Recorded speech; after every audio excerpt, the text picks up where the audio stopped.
Welcome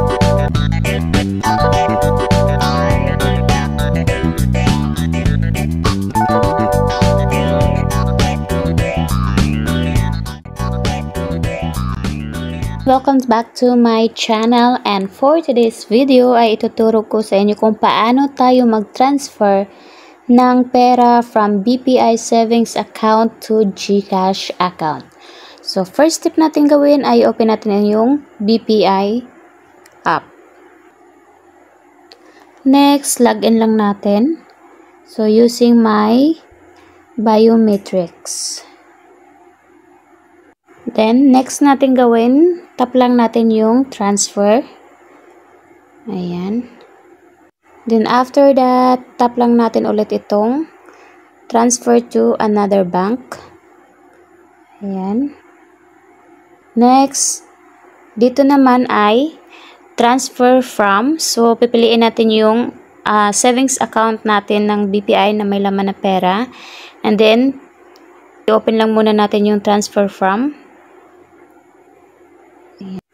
So, yung gagawin ko dito guys ay pipiliin ko itong nasa gitna. Dito ko lang ako magpipili ng savings account. So, tap ko lang ito. Ayan, nandiyan na siya sa taas. Sa savings, transfer from savings account number. Yan, dito nyo na yan makikita sa baba. Next step is transfer to. Yan, dito na pipilit na tayo ng account kung saan natin ililipat yung pera. So, like sa akin is GCash. Click natin tong transfer to. And dito sa Insta Pay, ayan, ito yung i-click natin. So, dito pipiliin natin. Scroll up lang natin, guys. GCash. Hanapin natin yung GCash. So, dito po yung GCash. Okay. Ayan. GCash or G-Exchange. Pwede naman rin ilagay nyo dito sa search bar para madali nyo makita sa GCash. Ayan. So, tap lang natin itong si GCash. Ayan. So, dito guys is ilalagay na natin yung account number or yung mobile number ng GCash. And then kung sino yung naka-register na name doon sa GCash. Ayan, nilagyan ko na yung pangalan dito sa account number. So, huwag nyo kalimutan guys, yung account number is yung GCash number nyo. And then, kung sino po yung nakaregister doon sa GCash account nyo. Ayan, dito nyo ilalagay sa account name. Then, after that, ay click nyo lang itong continue sa, ayan, click nyo itong continue sa baba.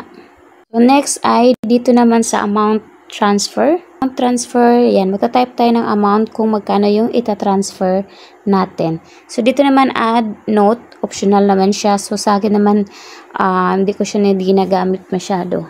So, optional naman siya, yan. So, proceed tayo dito sa transfer amount. So, after that, nalagay na natin yung transfer amount, which is 3,000 pesos. And then, next is, click natin itong continue sa baba. After nyo maklik ang continue sa baba guys, ito na yung lalabas. So, double check nyo lang yung details. Transfer from, transfer to, and then GCash number, and then account name. Ayan, mayroon pala sila ditong fee guys. So, which is 25 pesos. So, yung 3,000 nagiging 3,025. And then, after that, pag okay na lahat, click lang natin itong confirm.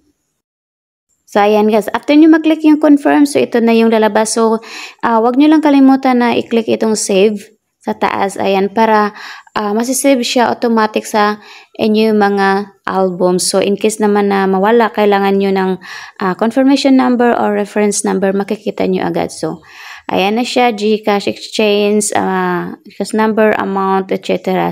Ganun lang kadali mag-transfer ng pera from BPI to GCash. So, follow nyo lang yung instruction guys, makukuha nyo rin agad. And that's it for today's video guys. Thank you for watching. Bye!